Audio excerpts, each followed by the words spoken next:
That's perfect. Okay. And this Brother Christian, even official recording, yes. Please go on, yes.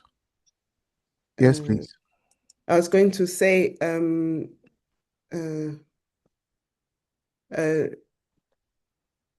I was going to say, are you going to share the recording, Yes, the one that you have done?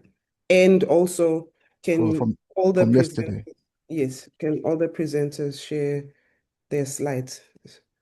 Yes, I'm happy to share my slides. I can't speak for others. Yes, yes. No, Uh, I'll repeat the announcement yes. later on. And Yes, Miss well, Wire, what yes. happened is that we will upload all those materials on the website. People can access them later so that we don't just mix up. These things are organized, put on the website, and people can access them. Yeah. Okay, no, that's all I want Yeah. to know because people are yes. asking about certain slides. And so I just want to make sure that they have that. Okay, so I want to, why is this thing not sharing what I have? Okay, let me just go desktop. Can you see my screen? Yes, Sam? Yes. Yes, we can. Okay, thank you. Good morning, everyone. Good morning. I wanted to, if you were able to receive my presentation for the Yes, paper okay. yes, I So did. you let me know if I you need did. anything from my side. Okay, no, just the presentation for today. Okay. So do you even know the time and slot Oh, where you, sorry. I'm gonna send that through to you when I'm done with my presentation. okay, no, thank you. Okay. So I have put in the link in the chat, the link to the meeting again for today, if that's helpful, so people can copy and send to others. Okay. Thank you. I've just done that. Thank you. Thank you. Thank you so much. You're All welcome. right. Here we go. So let me start with my presentation so we can start the day. People will find us along the way. All right. So my presentation today is on the exploration of African spirituality and traditional practices in tertiary institutions. And this is based on a structural partnership between CELT and ACIPS, the Center for Excellence in Learning and Teaching, and the African Center of Intangible Phenomenon Studies in advancing epistemic decolonization. Sorry, I've moved this. Okay, so in front of me, I'm a very big literary person. Well, it's not something that I've studied formally, but it's something that I'm very passionate about and very interested in. And I thought I would open this conversation, and it's a conversation with these books and with special attention to the one in the middle. To the one in the middle called A Pig in the Coffin by Dennis Mpausu. The reason why I picked these books is they specifically speak to the fractured, splintered, and multiple and schizophrenic identities that we have as Africans in this day and age due to our colonization and oppression. And it speaks to the mental state that we are in, that we carry through even into our educational institutions. So I just want to give you a little bit of a background of the book, A Pig in the Coffin, and why it speaks to, or at least to demonstrate why it speaks to what we are talking about today. I don't know how many of you have read the book. And then the two books on the side, The Houseboy and The River Between by Ngugwa Thiongo and Fernando Oyono, are both books from the African Writers series who spent a long time post-colonialism stage writing about the things that happened after colonization, during and after the colonization of our people. And I found those very interesting. But I'm going to focus on this pig in the coffin. And so this story is about the death of a bishop in a village in Malawi. And this bishop also happens to be born of royalty.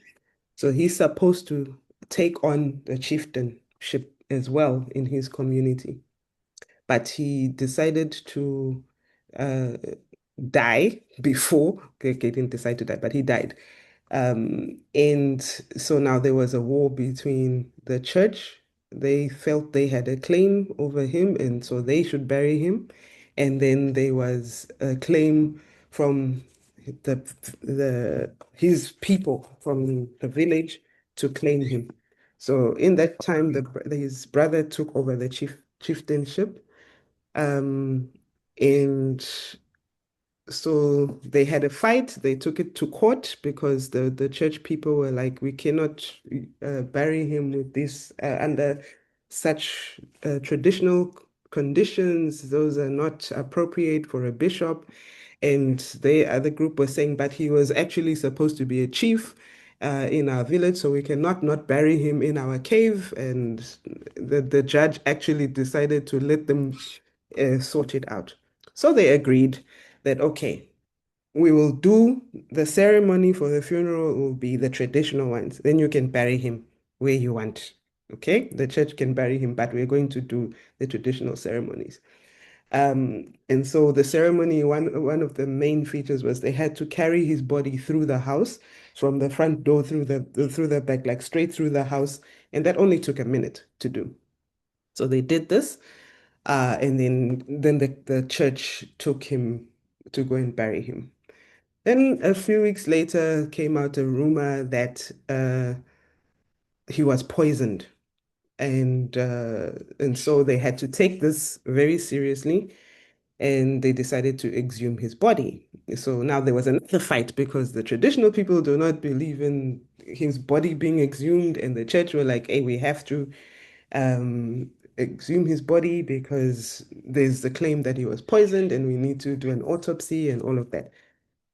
Now, when they exhumed the body and did try to take the autopsy, instead of finding, and mind you, this coffin was sealed with gold and everything.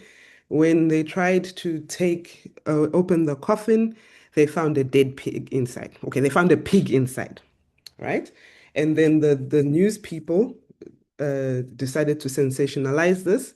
One said they found a pig jumped out of the coffin and the doctors ran off. The other one said it was a dead pig. So there was a whole lot of conversation around that. But also what's struck me was the conversation around this pig. And so the church believed in uh, that people the life after death situation, but you would normally I think it's transmigrate or something like that into a a a higher being, so like an angel or something like that. So if you now come back as a pig, then something is wrong with you, right? You did something wrong for you to come back as a pig or an animal because they see animals as lowly, it's a lowly form. It means that you didn't live your life very well. And then the traditional side of people thought, you know what, actually, coming back as an animal, but they would rather choose a lion or something like that, a lion, a leopard, something of great stature, or that symbolizes great stature. And if you come back as an animal, it's because you are coming back to avenge all of those people that mistreated you. But normally people would come back as a lion for a king status or something like that. But the fact that he came back as a pig, they say, showed his humility, and it showed that he had a sense of humor. This is what they were saying. Now, what I'm trying to highlight there is, first of all, the tension between the imposed religion and the indigenous religion or the indigenous spiritual practices about burying somebody who is actually of great importance in both communities, right? At the time that he was being buried, he was because he was part of the church. He hadn't gotten to the point where he had to choose whether he wants to be a chief or not.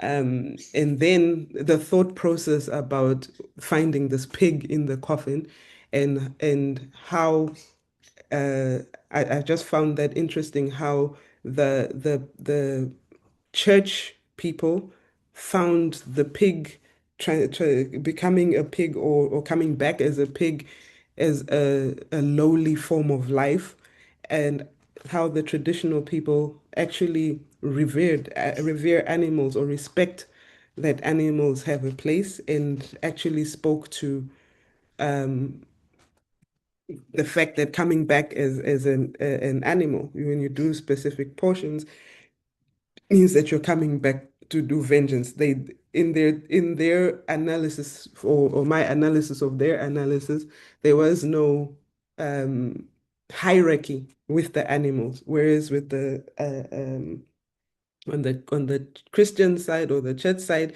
the animals were seen as lowly. And this speaks to how we as Africans have always moved in the world, respecting nature, respecting everything as sentient beings, and living with those and not living above or living in a superior way to those.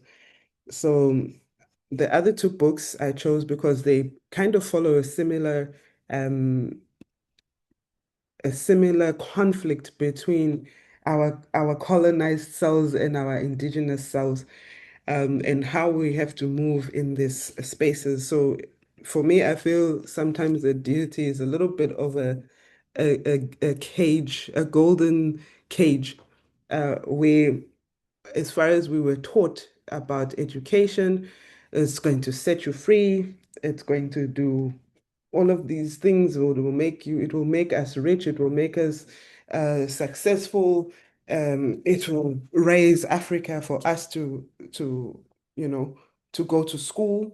And I even had a debate with my mom. I was like, okay, so you were almost one of I think maybe the second cohort of students that went to university in Zambia at the time. And as far as we know, university was supposed to change how the country was doing economically, change all of these things, literally change a lot of things for our communities. But you went, you studied, you got your doctorate, and what changed? What changed except the fact that you're able to make your particular life better and the lives of the people around you. But as a collective cohort of PhD graduates, what changed? And then I look today and I still ask the same question, what changed? Because even in the membership of being in a government, what changed? And that then brings me to the conversation on the project, the Epistemic Decolonization Project, which is a university capacity development grant project. And this is funding that we get from DHET, and it's a 3-year cycle. We're in the last year of the cycle, which is 2026. The predecessor of this was, again, another UCDG project that we had that was called Decolonizing the Curriculum. And all of these things were response to the Fees Must Fall and Roads Must Fall movements, where our students had an uprising, one against the fact that we have to pay such exorbitant fees to study, and we know that the larger community does not have access to the finances, does not have access to the finances that they need to go to school. And then on the Roads Must Fall, it was about the oppression of the statues, or the not just statues, but the structures that we study in, where you do not see anything that represents the fact that we are African students and these are our African institutions. Instead, we have statues of our oppressors. We have roads, we have all of these statues instead of people that are significant to our liberation, and even people, great people of past who were educators, maybe not in a formal sense, but people that led our people into greatness nevertheless.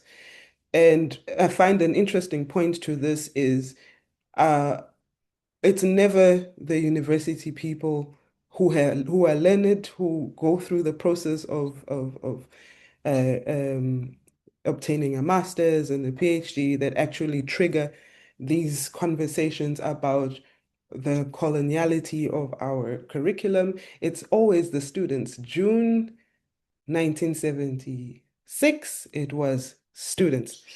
And every other time when there was an uprising, it was for change in our curriculum or change in the way in which education is being decimated. It was the students. Okay, so our project, the initial project, just delved into the question of what is decolonization. So all the universities panicked and needed to address this. So the response was, okay, we need to figure out what decolonization is. What is decolonization? And a lot of the time, people who were asking this question, some were being really disingenuous because they actually knew, except that it didn't benefit them to actually understand what decolonization was about. So, so we spent the first 3 year cycle of the first project trying to unpack what decolonization meant for us as at DUT. And then this time around, we recognized that no, we really need to go into the curriculum and stop asking what it is and start asking how and why. Those are very important questions. So how did we look at this? We looked at it by we realized that we needed to critically examine what was present, what was being amplified, what was absent, and what was being silenced in the curriculum. And we needed to interrogate we needed to build a structured and a guided framework to interrogate the decolonization of our curriculum. And the aim of this is to build a socially just higher education space, society and world. So what happens is we have almost 90% of our university, especially here in KwaZulu-Natal, as Black students. But they are being taught in language that is not theirs. The textbooks that they have are not textbooks that reference anything African that we are doing as Africans. Like, for instance, we had a workshop with the business school, and the business school talked about how we are not looking at why is Dangote not a case study for business school? Why are we looking at Elon Musk, for instance? I'm just giving an example of a situation. Why are we not bringing in our traditional practices, traditional knowledge that into the classroom spaces, and also the fact that students come with knowledge from their backgrounds into the university spaces. What knowledge do they have? Can it be used in the space? And how do we allow that to happen? And when we get to that point, one of the major issues that we have is how do we assess this? So again, this is speaking to what I was just saying, whose knowledges and perspectives and worldviews are centered, dominant, valued, recognized, legitimized in the curriculum, and why? Whose knowledges, perspectives, and worldwide views are neglected, marginalized, or erased in the curriculum, and why? How does the curriculum relate to the students? Does it speak to their lived experiences and realities? How can we foster plurality of knowledges? And I want people to understand this. When we're talking about decolonization, one of the biggest fears or cries is, oh, but now what we are going to do away with English. What are we going to do for those who are not of African descent in the spaces? So what will we do? We can't speak Zulu. We didn't say we were going to get rid of English. That's not what we said, but what we are understanding about what should happen when it comes to decolonization is to decenter Eurocentric and Western ways of thinking and doing, and center plurality of knowledges, because we have South Africa has a very unique position, because you have Indians, you have white people, you have colored people, and different, well, we all, other African countries have different tribes, but here we have a larger mix of other people from different heritages in the mix.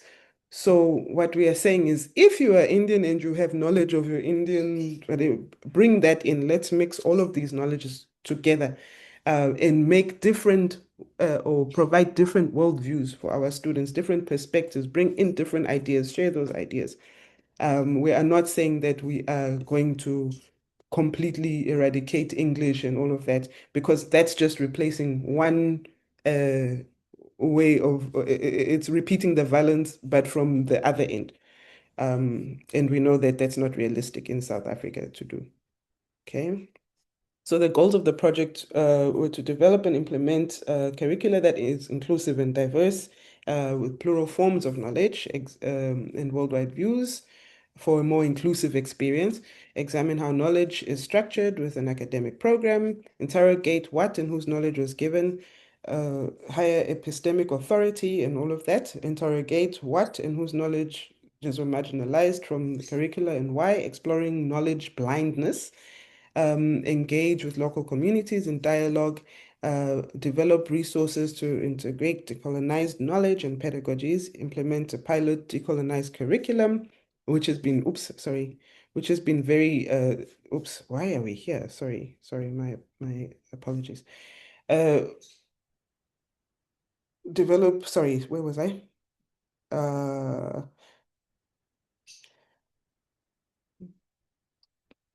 Okay, I was talking about the implementation of a piloted decolonized curriculum, which has been the challenge, the biggest challenge that we have, because of things like what we are doing now.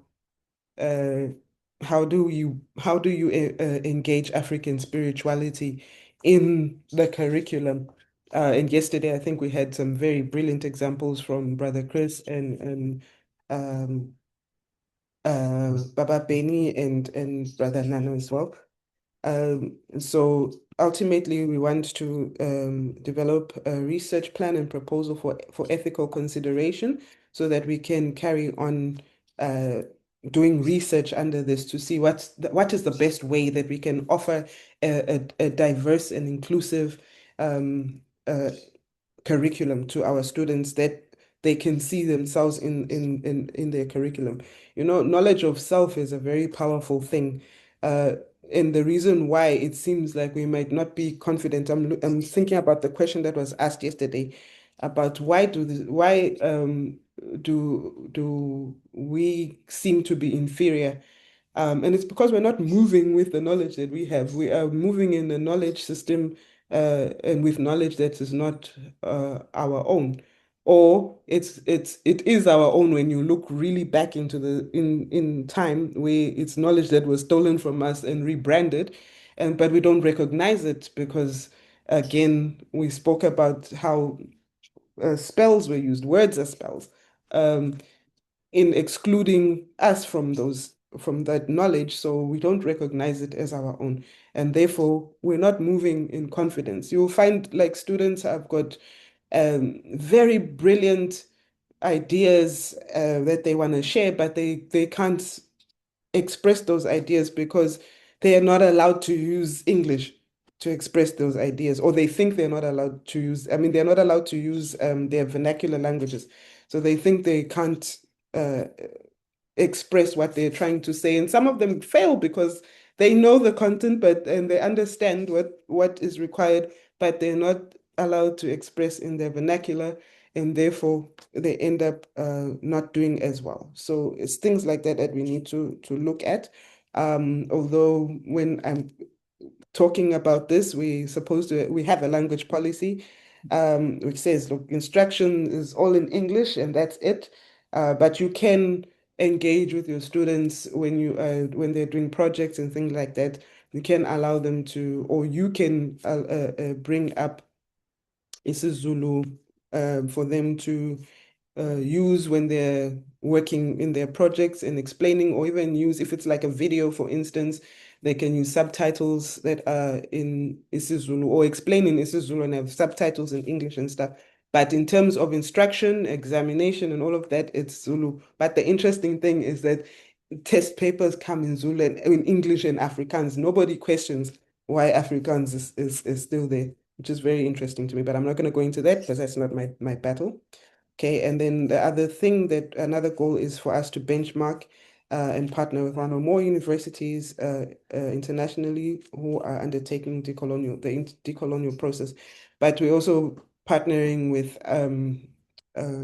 other institutions like ACIPS. And I just want to say the tides are turning. And the reason why I've selected these two books, these are the new African writers. And they are not afraid to write in their books or move from the power of ancient knowledge, ancient African knowledge in their writing. So, and this, I think the idea of Afrofuturism and fantasy gives them the room to move, speaking to African spirituality in these books. The Eternal Ones, these are both trilogies. So they're trilogies of the Gilded Ones and the trilogy of children. What's the first book? It's called, how can I forget this? Children of Blood and Bone. Okay. So that's the first book of this one.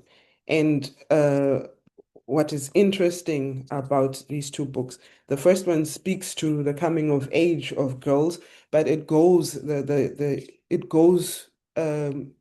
into the protagonist being connected to the gods.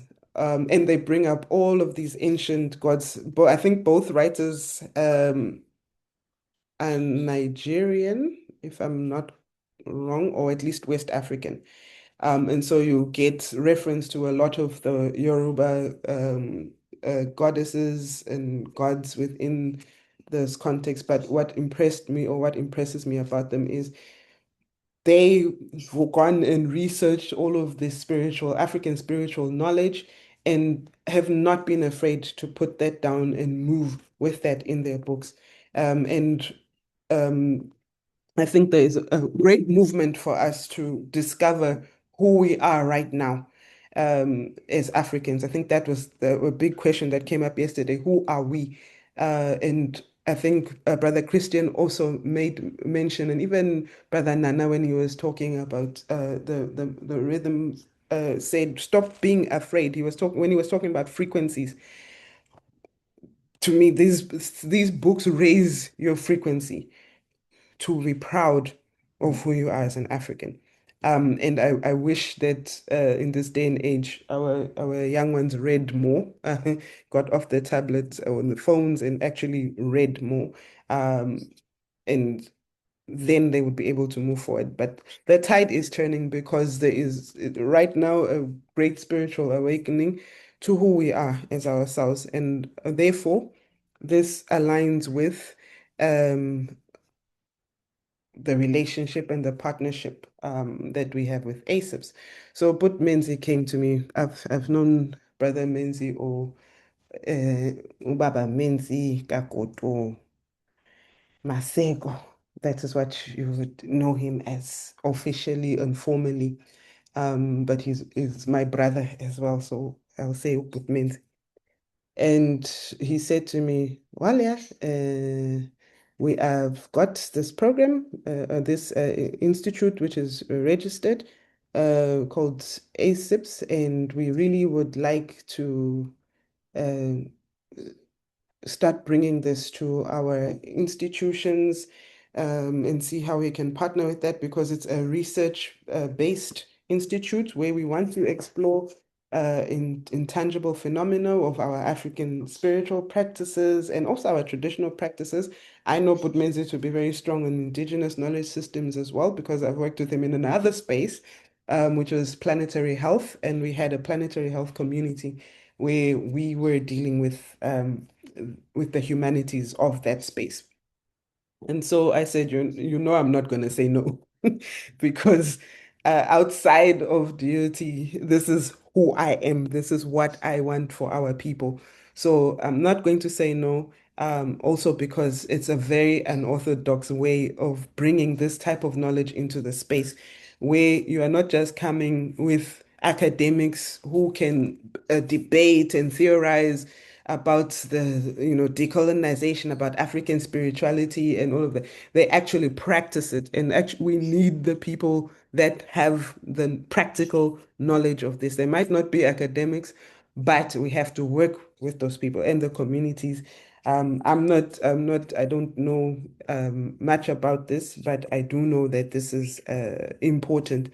And so this is how we partnered. I ran it by my director, and she said, yes, okay, go ahead. And so we ran, we developed, we started the Sacred Dialogues series. It's a workshop series. And the first 3 workshops that we had, this was last year, I think we had them from August to December. We're exploring the place of African spirituality and traditional healing in higher education. And then it was bridging worlds, integrating ancestral African healing wisdom and contemporary practices. And then the last one we had was on embedding African spirituality in traditional practice and community development.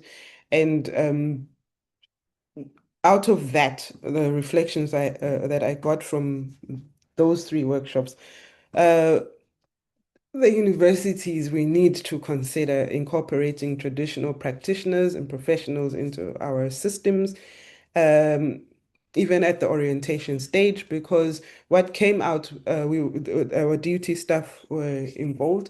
What came out of that was we have staff and students, some who are in the TWASA stage, the stage of becoming spiritual practitioners and spiritually traditional practitioners, Isangoma, and we have students as well who have gifts, but they don't know.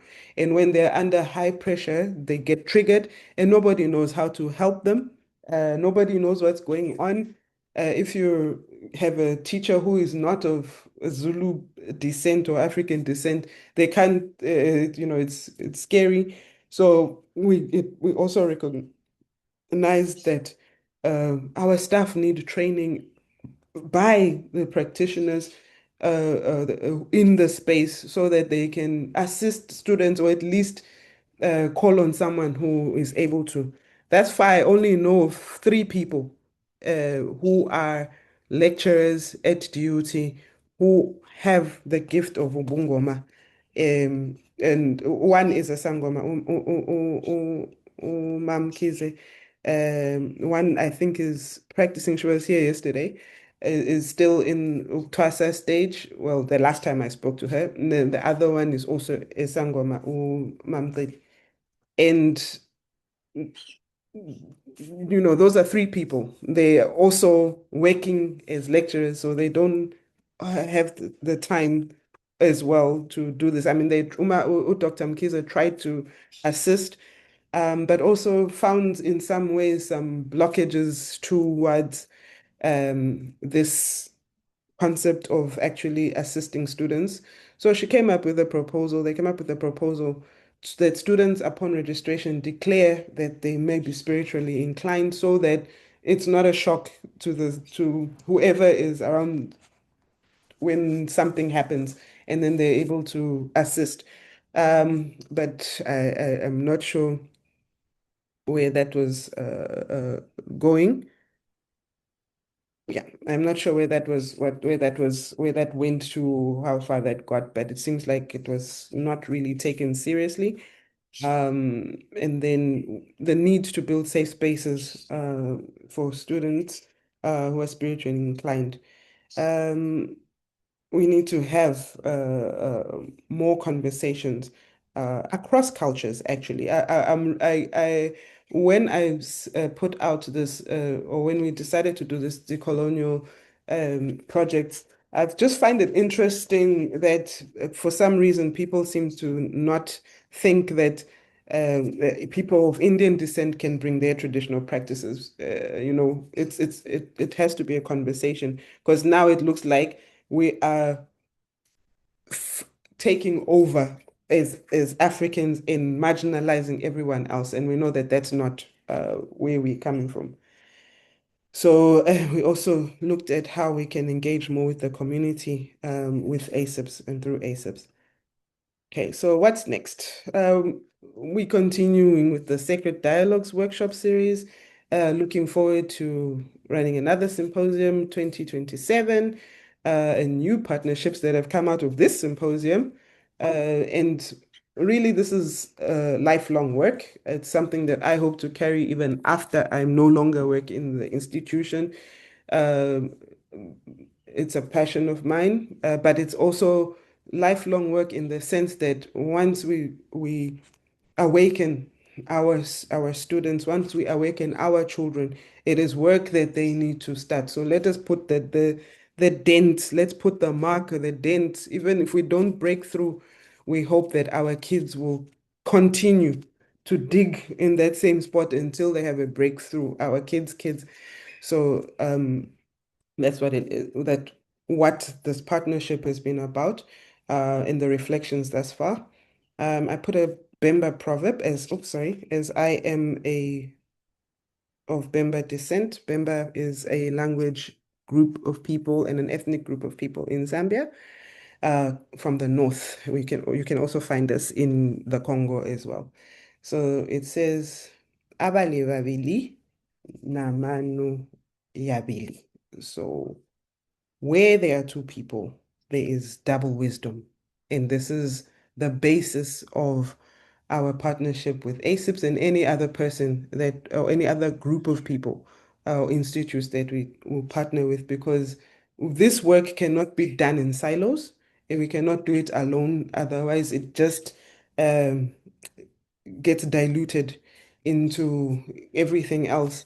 So the more that we can pull together, uh, we are building a bigger pool of wisdom with how we move forward with this project.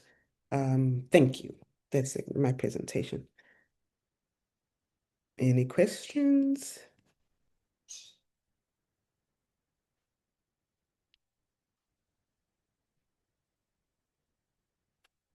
Yes.